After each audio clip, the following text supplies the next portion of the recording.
but we shall continue.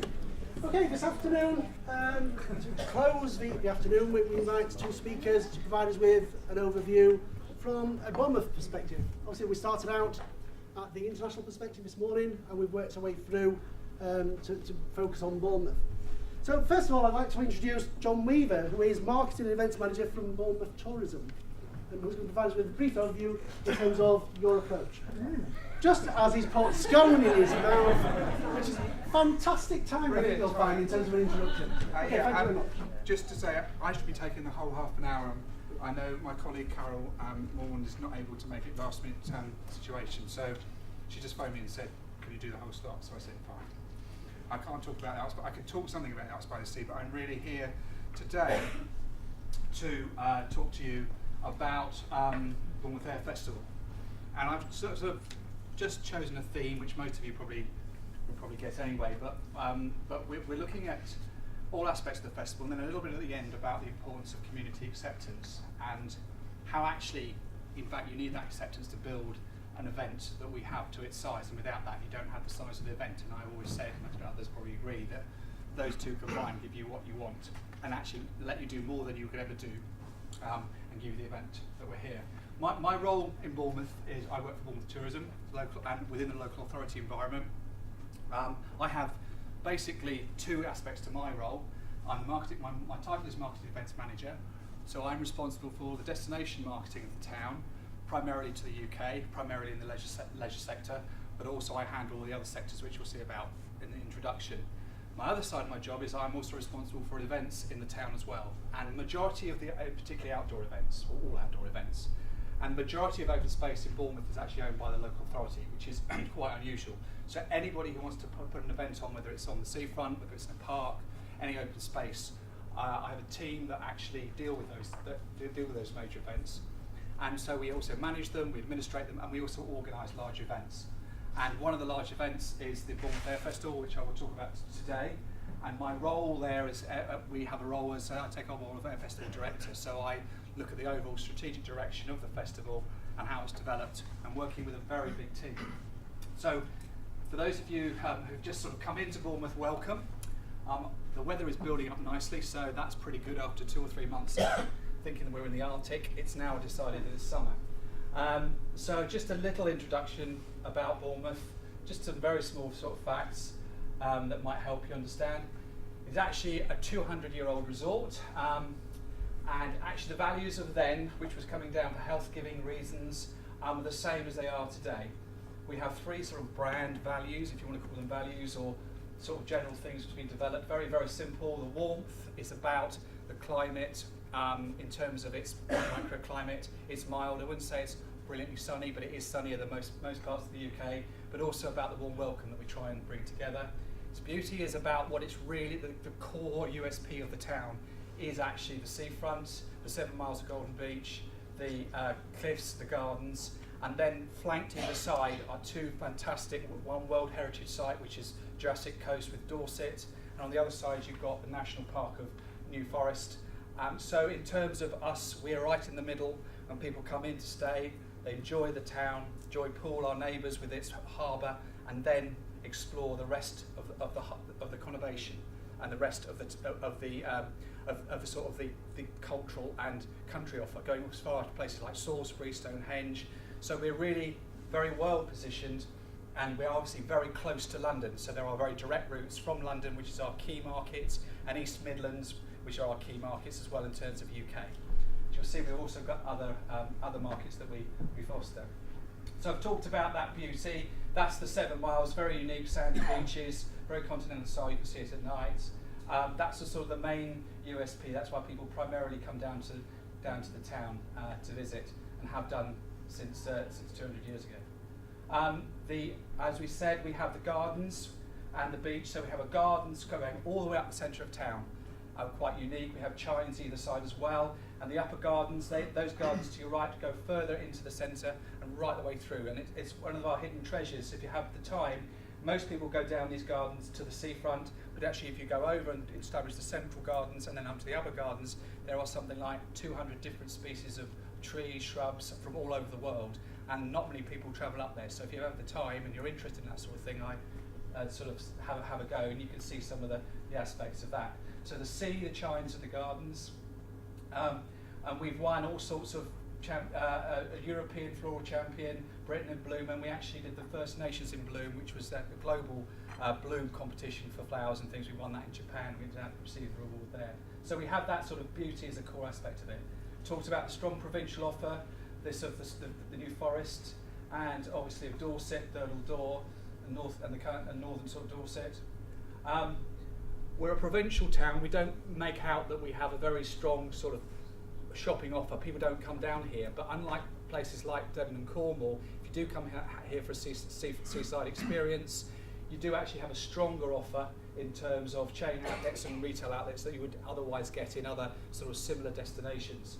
And we also have a very strong bed space. We have 19,000 bed spaces in the town as well, which that's we've inherited from being a sort of a major destination over the last 100 or so years. So we have three, unlike other seaside destinations, what we do have is a portfolio of visitor interest, and we have three key sectors that we work on. Obviously, the main one is our leisure sector, what you normally expect, in terms of seafront, the seafront offer, in terms of the sort of the leisure offer, and there's also, and that's a sort of a key one, and that accounts for about sort of 60 to 70% of our business. But we also have the business and conference and convention offer, and Bournemouth in the past has been sort of had its conference facilities, and that accounts for something like 15%, not 15%, probably about 10 or 12% of our market. Very competitive at the moment in the UK as well, so we're having to rethink how we look at how business conference in the businesses in the town. And then we have our educational tourism, and obviously the university is a part of that offer in terms of higher education, as well as the Arts University of Bournemouth. We also have in terms of our own college, we have the Bournemouth College, which offers sort of further education opportunities.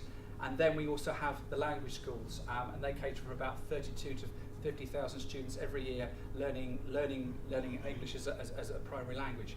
And what we do have is an offer where people, and there are students who start coming to Bournemouth and Poole to learn to speak English and end up probably in the university taking a PhD. And so our offer is actually quite a good offer in terms of going all the way through and sort of excellence in every level. And that business is worth as much as the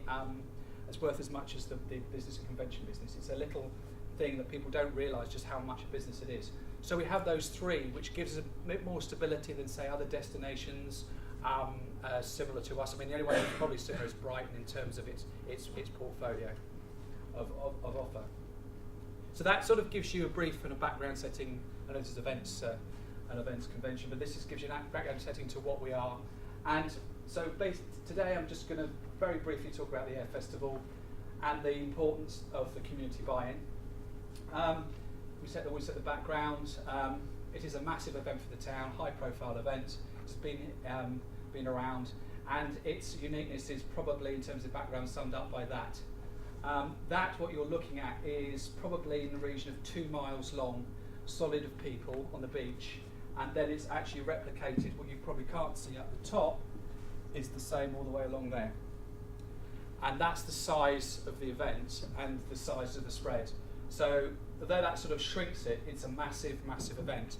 And we attract, as you'll see, a very high number of people to the event from the regions in the UK. So it is very much a major hallmark event for the town. We try and make a difference. There's lots of air shows. No, we're an air festival. We try to be slightly different in terms of where we position ourselves. It is a festival, not an air show, and that's because we provide an event that goes from 10 a.m. to 10 p.m. Thursday, Friday, and Saturday for 4 days, and on the Sunday 10 a.m. to 6 p.m. And there's a lot more going on than you would have where you just visit an air show, watch the air display, and go home again. So it's obviously the core offer is around the display. That's what people come here for, and that's what it's all about. But we've developed successfully by having something slightly different than other seaside or seafront shows, and even some of the military air shows that are on airfields. Components, as you would expect, the traditional air show component, about 2 or 3 hours every afternoon, ranging from the normal jets, which people love, through to heritage helicopter displays. That's the normal thing you get. We then pioneered in the country the dust displays, and these hadn't been developed. We worked with some of the local, some of the pilots, and particularly one pilot company, this is the SWIP team, pioneered the air displays, the air dust displays, which is using pyros to display. It has been done in other countries. You do them sort of as odd specials for promotions, but we've actually created a display time, about 45 minutes to an hour every night around dusk, and really that's become quite a hallmark event for us that other people are now copying and developing. We also have a massive entertainment program as well in the evening. So again, this festival feel, we have two stages. One is a ticketed stage, and we get what we call sort of pretty good pop and rock acts coming in, not massive ones, but a rising acts that we would get. That stage, 6,500 people a night at that stage, a ticketed event, watching the shows. At the other end, we've got a show, free to view shows, which are mainly around tribute acts, and they attract in the region of 8,000 a night as well. So there's that on top of everything else that we do. But on the other side, so that caters for sort of that end of the market. On the other side, you have sort of more traditional military bands, and we have the Royal Marines coming in. They do displays, which people appreciate, and something a bit different. That's the Beat Retreat in the evenings. We're very strong in our communication. We're the only air show that runs its own Air Festival TV, and you can see we have up to 12 screens positioned here. You can see the displays there. And they do live commentary. We have a full TV studio, which enables very, very good communication. You can see our commentators. They're actually doing the commentary for the air display, but we also have our TV commentators. And we also run our own, which other shows do, our own radio station as well, which actually links into the TV station. The reason why we do that, initially it was for promotion, but we actually discovered actually became a very valuable tool for when the things started to go wrong, as a way of communicating to people. Like, for instance, bad weather, we could get on the TV and tell people what was going on. We'd have interviews with the flying display director explaining why you couldn't fly the aircraft in 100 meters ceiling or 200 meters ceiling, and people were saying, well, if they can fly military jets in Iraq, why can't they fly them on Bournemouth seafront? And those are the sort of things we were genuinely getting. They were saying, well, come on, you can get a tornado down there, surely they can do all that sort of thing. And the FDD had to explain, yeah, that's in a military environment, but we're now in a public environment where your safety is paramount, and we have very strict levels. So it did help to just calm people down. On top of that, which is growing in any event, which I'm sure you talked about, is the growing social media aspect. We have up to 5 people on social media full-time communicating with the audience. And when we have some of you realise that we were the air display where Red 4 after displaying, John Eggin died after he did a manoeuvre before landing. It was at our Air Festival that happened, and one of the things we had to handle at that time was people were starting to realise something had gone on, but they didn't really know, and the social media went absolutely nuts, and we had to handle that, and people were starting to surmise what was going on. So we really learned a huge amount from a major event like that, where you have to sort of give the information as you know it to stop people speculating. And actually calm, when you've got something like 300,000 people, which we had on that day, approximately on that day, what we didn't want to do is create any sort of nervousness. So we tried to just calm that down through the social media and just carried on with the display. So our comms is very, very important in this event because of the size of it. We have as I said, a key thing is, a key aspect of it is the exhibition or the county show element, particularly when it's not so bright and we don't get the weather. That's a key element. A lot of exhibitors with a lot of attractions. It's not just traders. There's RAF villages, Navy villages, and people can do things all day. That's sort of a typical thing that we get there. And we have over some in the region of 200 different exhibitors actually displaying all the way along the seafront. So that's an important aspect of the show. So, stating the obvious, I suppose, moving on, is why events and festivals for a town like Bournemouth? Why did we put the Air Festival in? It's quite straightforward. It's one of the ways that you animate a resort, and we all know that. And the other thing which people didn't understand, unlike Bournemouth, is a lot of events are put on and they're like added value. So people say, well, my primary reason to come down to Bournemouth is because I want to go on the beach, I want to stay on the beach, and I book a hotel or I come down for a day to enjoy it. This was the first, and then there might be an event on. There might be something like there might be something going on the seafront. There might be a food festival, and that's great. This was the first one where people are booking because of the Air Festival, not because of the destination, and that's clear in terms of their reason to visit. So that's, for us, it's an attractor event, and we want to make it a hallmark event. So as we know, all different types of events, a hallmark event is something that you can make yourself, which is not easily replicated by other people. It gives a different atmosphere, and we've done that with the Air Festival. We feel we've done that, and the ways that we've done that. So it's important that it's something very, very unique, and there are no other people are trying to call themselves Air Festivals now. It's quite interesting how it's nice to be a leader in that. So going through why we're doing it, and the beneficiaries, obvious beneficiaries that we've got, the industry, the businesses.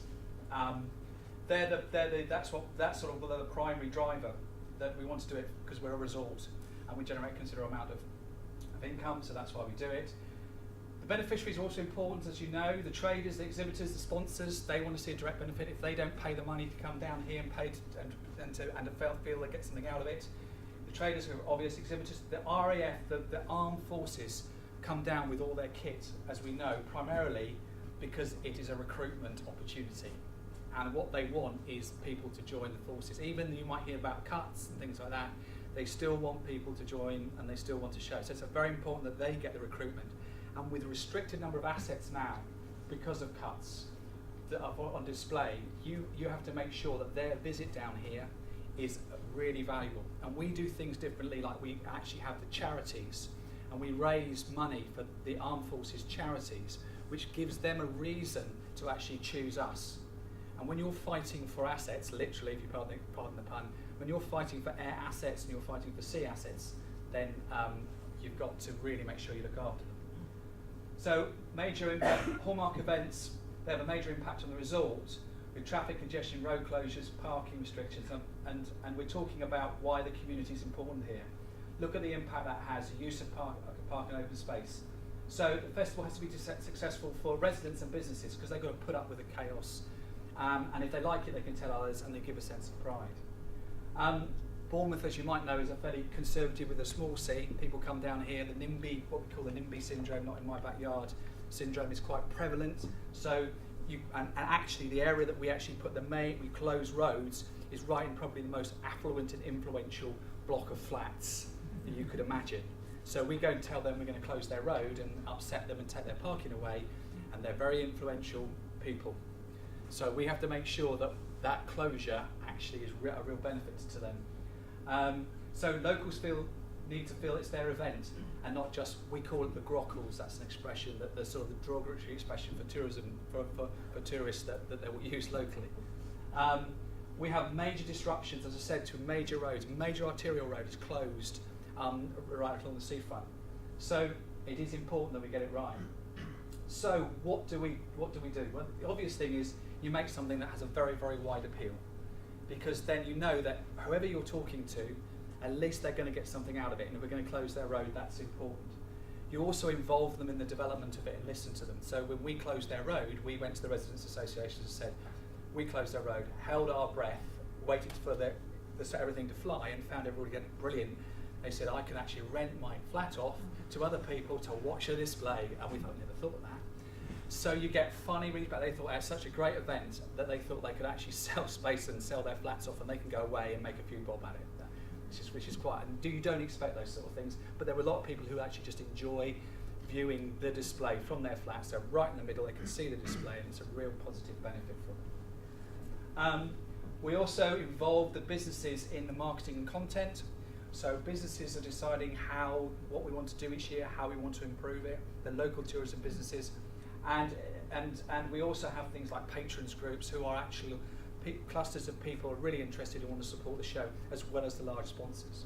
And we have so we have something in the region of 70 or 80 patrons, which is growing every year, and they're all key small businesses that want to support us. Local media engagement, because they want to make money. Our local rag really supports it, but they also make a few bob out of it. But we also get a free program. they really back it. We have, obviously, the media want to back it, so want to get involved. It's important because they're continually supporting it. In fact, when we get negative stuff, and we've had negative stuff, we work with the media, they have an interest, so they do position it quite well for us. They don't always look for the bad points because they have an interest. In 2008, we consulted with all the communities and told them what was going on very early. So when everything got announced, they feel they knew, they feel they're engaged. So what's the result of sort of those types of activities? You have, since we started, 40 million visitors plus. 60% of those people are local people who actually come to the Air Festival. They do bring their friends and relatives, but that's a large amount of people. Complaints from residents is less than 1%, and we do disrupt. 98% positive impact on the view of the town, their view of the town. How has it helped their view? 98% of those people that you asked. It contributes since 2008 something like over £100 million to the economy, and last year we were recognised as one of the top 10 air shows in the world. And we're not a military air show, we were the only non-military air show that was all the rest were top military. That's it.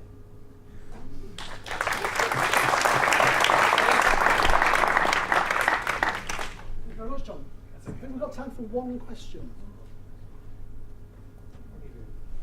Yes, sir. Just Gerard Ryan, Staffordshire University. I'm going to speak with me Liverpool hat on now because I'm obviously a Liverpudlian, but yeah. It just stuck out to me that you have this term for tourists called grockles. And you said this presentation was about community acceptance. Yes. Forgive me, but if your locals are calling tourists grockles, there's a lot of non-acceptance going on, I think. There is a lot. There is non-acceptance from people who can't get down onto the seafront. So those people, there are people who come here and they don't want them to be there. That's in any seaside resort. I don't think we're any different to anybody else.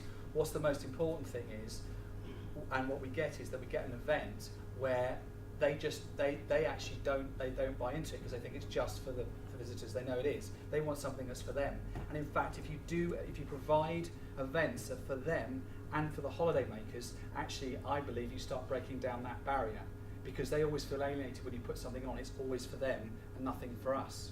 So I think that word is used when you don't get that communication right. It's not. Perhaps I gave an idea that everybody hates tourists. It's a huge economy. It's over about 19,000 jobs. Sorry about that, folks. There's a lot of people. Got it.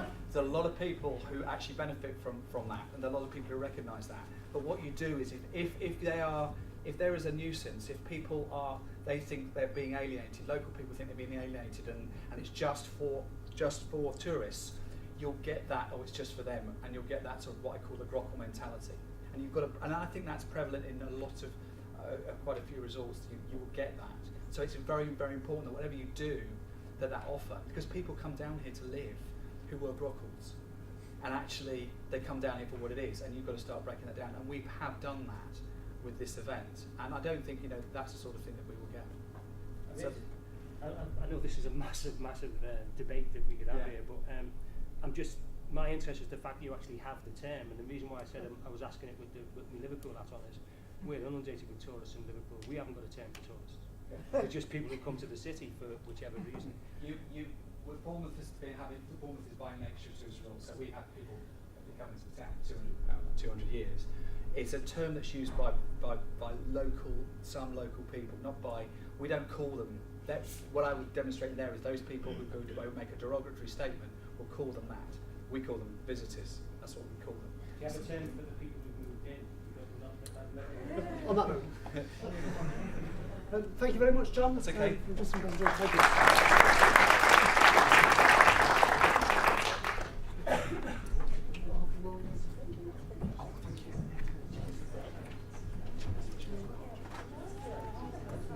Okay, ladies and gentlemen, without further ado, we'd like to move on to our final presentation this afternoon, led by Professor Stephen Page on the area of deepening event analysis, a role for applied geography.